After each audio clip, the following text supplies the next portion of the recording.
నేను అర్థం చేసుకుని పని చేస్తూ ఉన్నా, రాజకీయం కోసం కాదు. దాదాపు 40 వేలతో దగ్గర ఓడిపోయిన వాడిని, ఇంకా సంవత్సరం కూడా కాలేదు. 4 సంవత్సరాలు ఉన్నాయి రాజకీయాలు చేయడానికి, అవి సపరేట్ చేద్దాం. ఆర్టీటీ కోసం మాత్రమే ఈ పని చేస్తున్నానని మీరు అందరూ కూడా అర్థం చేసుకోవాలా. ప్రజలకు నేను శిరస ఉంచి నమస్కారం చేస్తున్నా. మొన్న గొంజితాండలో ఎంత పెద్ద ఎత్తున ప్రజలు తరలి వచ్చి నేను ఆర్టీటీ జెండాను భుజానికి ఎత్తుకుంటే, జాతీయ జెండాను భుజానికి ఎత్తుకుంటే ప్రజలు నన్ను భుజానికి ఎత్తుకొని పోలీసులు తాకకుండా చూస్తున్నారు. వాళ్ళందరూ కూడా పోలీసులు తాకడానికి కూడా వీలు లేకుండా చూస్తారు. రెండో రోజు తెలుగుదేశం పార్టీ వాళ్ళని కూడా అట్లాగే ఎక్కడ నిలబడ్డానో ఎన్నిక అడవి వేయకుండా ప్రజలు మద్దతు పలికినారు.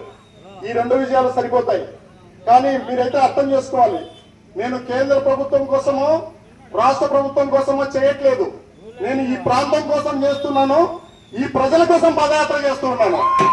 ఆర్టీటీ లేకపోతే ఏం జరుగుతుంది, ఎవరు నష్టపోతారు అనే విషయం మీదనే అర్థం చేసుకుని పనిచేస్తూ ఉన్నాను. ఒకవేళ నేనే మాట్లాడకపోతే ఆర్టీటీ గురించి ఇంకెవరు మాట్లాడతారని నేను అడుగుతూ ఉన్నా. వాళ్ళు ఎంత గొప్ప వాళ్ళైనా, ఎంత ఆస్తిపరులైనా, వాళ్ళు ఒక్కొక్కరు మాట్లాడితే అందరినీ తీసుకువెళ్ళి లోపల పెడతారు. మీ అందరి తరఫున, ఆర్టీటీ తరఫున, పేదల ప్రజల తరఫున నా గొంతు వినిపిస్తే నాకేం నష్టం జరిగేది మీరు అందరూ ఉన్నంత వరకు అని కూడా తెలియజేస్తున్నా. దానికోసమే చేస్తున్నాము. ఎక్కడో ఢిల్లీకి పోవాల్సిన పని లేదు, కదులుతాయి. రాష్ట్ర ప్రభుత్వం కదులుతుంది, ఢిల్లీ ప్రభుత్వం కూడా కదులుతుంది. కదలకపోతే తనకు నూకలు చెల్లుతాయని తెలియజేస్తున్నా. మన ప్లేట్లలో మెతుకులు లేకుండా చేస్తే వాళ్ళకు కూడా నూకలు లేకుండా అయిపోతాయని తెలియజేస్తూ ఉన్నాను.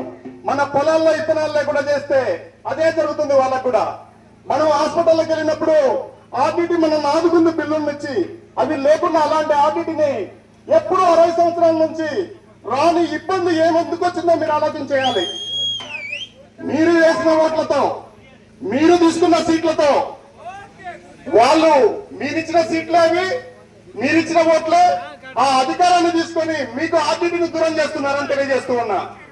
ఆర్టీటీ ఏం తప్పు చేసింది, ఏం పొరపాటు చేసింది మీరందరూ కూడా గుర్తు పెట్టుకోవాలా. అందువల్ల మేము ఏదైతే అధికారం మీకు ఇచ్చి ఉన్నామో ఆ అధికారాన్ని ఈ ప్రాంతానికి, ఈ ప్రజలకి ఉపయోగపడేటట్టు చేయాలి, కానీ నష్టమయ్యేటట్టు చేయకూడదని తెలియజేస్తున్నా. ఎక్కడో స్పెయిన్ దేశం నుంచి, లండన్ నుంచి వాళ్ళిద్దరు దంపతులు వచ్చారు, ఫెర్రర్ దంపతులు.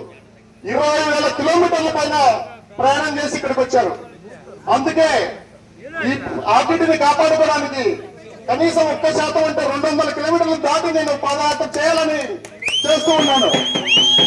మొన్న ఒక్కరోజు ఒక పూట నన్ను ఆపినందుకు నిన్న ఒక్కరోజు 24 కిలోమీటర్లు నడవాల్సి వచ్చింది. సోదరులారా, మీరు అందరూ కూడా గుర్తుపెట్టుకోండి.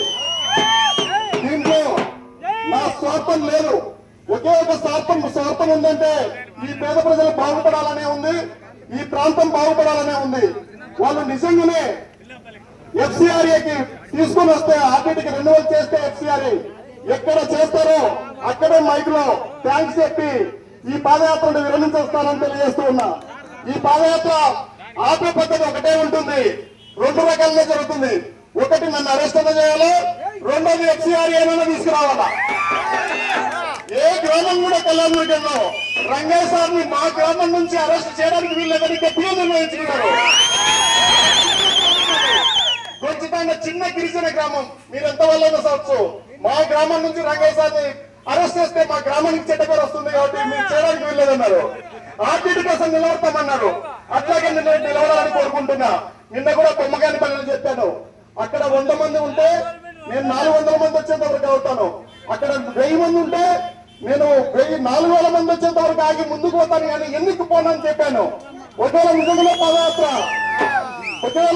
పాదయాత్ర ఆపాలని మీరు అనుకుంటే ఆర్టీటీ ఎఫ్సిఆర్ఏ తీసుకురండి అని తెలియజేస్తున్నా.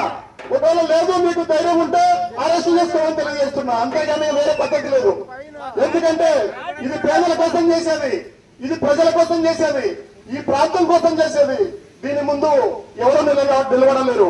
అటు చూడండి, జాతీయ జెండా ఉంది, ఎంత గర్వంగా ఉందో.